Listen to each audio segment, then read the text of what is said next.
તો હે ગાઈસ, કેમ છો તમે બધા? મજામાં? તો ગાઈસ, આજે તારીખ છે 6 ઓગસ્ટ 2022.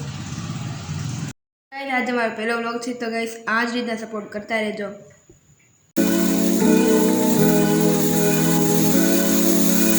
તો મિત્રો, ત્યાં વરસાદ ફૂલ ચાલુ થઈ ગયો છે.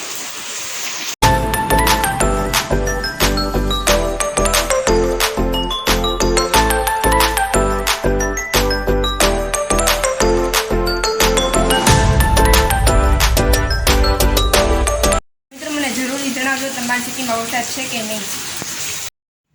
તો આ છે કારેલાનું શાક, ગવા બટેટાનું શાક, રોટલી અને સુખડી. આજે રાતના જમવામાં છે ભાખરી, પીકલ અને દૂધ. ગાઈસ, મને જરૂરથી જણાવજો કમેન્ટમાં કે તમે શું જમી રહ્યા છો.